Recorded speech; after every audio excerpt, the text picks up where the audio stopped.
I'm Chris Gaal, Monroe County Prosecuting Attorney, and with us here this morning is also Deborah Mora, the Executive Director of Middleway House, which is our partner in sponsoring this training.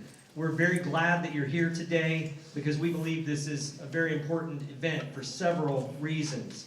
Because it deals with an important issue, strangulation, because it's going to offer useful information that we believe will make a big difference to public safety in our community, and also because of the way we're doing this event. This represents a different model for what we can accomplish when we work together collaboratively. Today, we're going to do something unique. We're going to have people from different areas, different disciplines, sitting side by side and learning about the same issue and learning how the work that's done by first responders, whether in law enforcement or in the medical field or in social services or in victims advocacy, has a common thread. And even though we all have a unique perspective and different sets of skills from our various disciplines, we're all dealing with similar issues, and the work that we do impacts the work that's done by others and fits into a bigger picture. And that understanding, that multidisciplinary approach to training, can help us to improve our overall community response to strangulation. Now, this started with a meeting over the summer between myself and Deborah Monroe from Middleway. We had a brainstorming session where we tried to come up with every idea that we could possibly think of to explore new ideas for how we can work together to better address domestic violence and sexual violence in our community. And we came up with several ideas. And as we talked about them, we both agreed that training on strangulation was at the top of that list.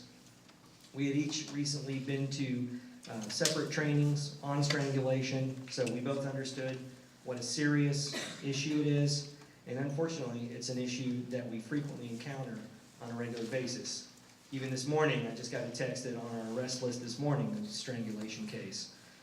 So unfortunately, it is something that we do encounter on a regular basis. In a strangulation, a victim's breathing or blood circulation is cut off, and it can result in serious injury or even death. And a perpetrator can release and reapply pressure to the neck repeatedly, emphasizing over and over again how the perpetrator has power and control over the victim, something that is really a form of torture. And because strangulation can occur without even leaving a physical mark, perpetrators may tell the victim that they won't be believed. There may not be any physical or medical evidence to corroborate a victim's statement, resulting in what some people call a he said, she said case. And strangulation victims often experience trauma, which also may make it difficult for them to clearly recall and express in chronological fashion what it is that they experienced. All around the country, there's been a growing recognition of how serious and how dangerous strangulation is. According to one researcher, an attempted strangulation of the victim significantly increases the risk of future homicide by 7 times.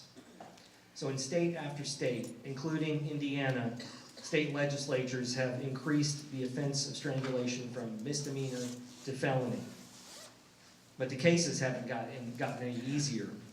Strangulation remains difficult to investigate, document, and prosecute. And evidence of strangulation is frequently not well understood. Relevant evidence may be missed, and the quality of an investigation may suffer. That's why we're here today, to learn more and to figure out how we can work together more effectively and do better as a community. And despite the difficulty, despite the challenges in this area, there is good news out there.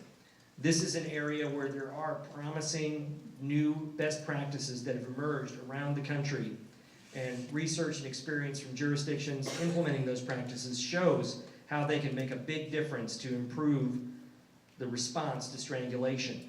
And our speaker today, Kelsey McKay, is on the forefront of that understanding, of that movement nationally.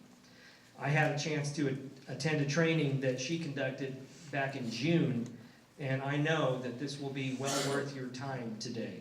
So thank you for spending your time with us and helping in this effort.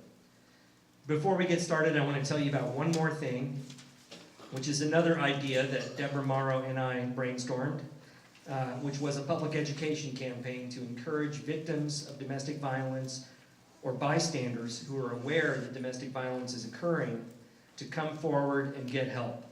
So we came up with this message that you're seeing here. It describes the cycle of violence, something that if you work in the area of domestic violence, you're probably familiar with as a concept. The cycle of violence is a pattern whereby a violent crisis is followed by a temporary period of stability in which the victim returns to the relationship with their abuser. And then due to the cycle of violence, it's not uncommon for a victim to initially call the police during a crisis and then later request that the resulting criminal charge be dismissed. Unfortunately, the cycle usually continues with repeated crises that often become increasingly violent over time. Breaking the cycle of violence, of domestic violence, can be much more difficult than many people imagine. Violence tends to escalate as a victim tries to leave an abusive relationship and as the perpetrator attempts to regain control. This is frequently a time when the victim is in the greatest danger, when they are attempting to leave the relationship.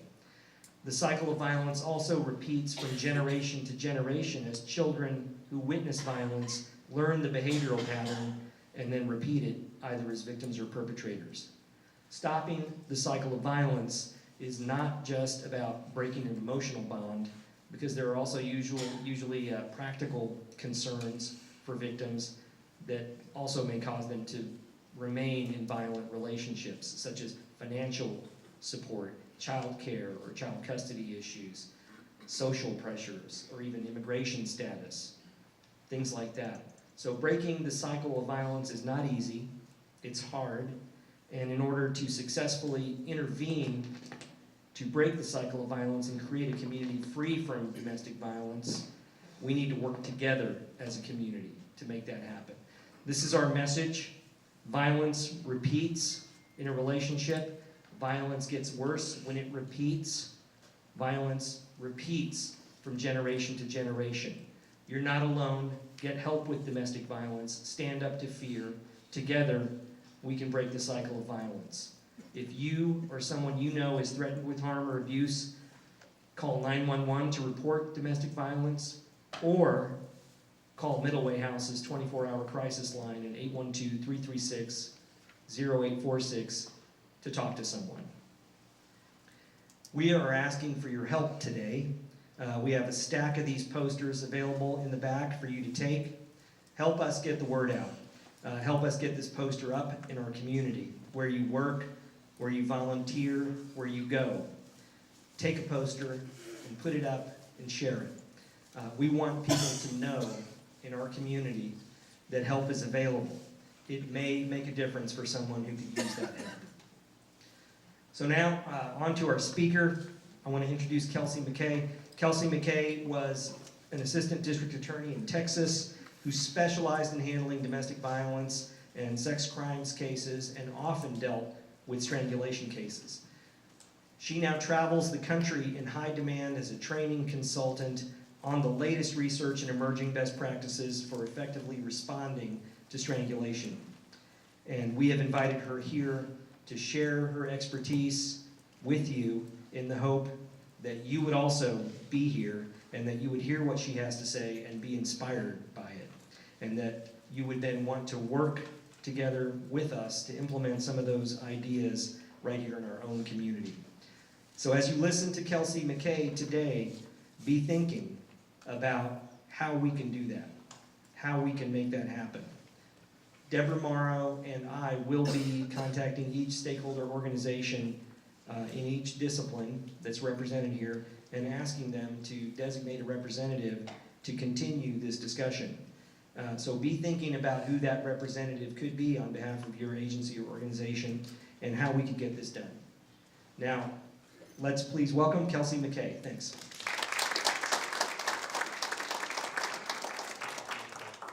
Thank you, Chris. How is everyone?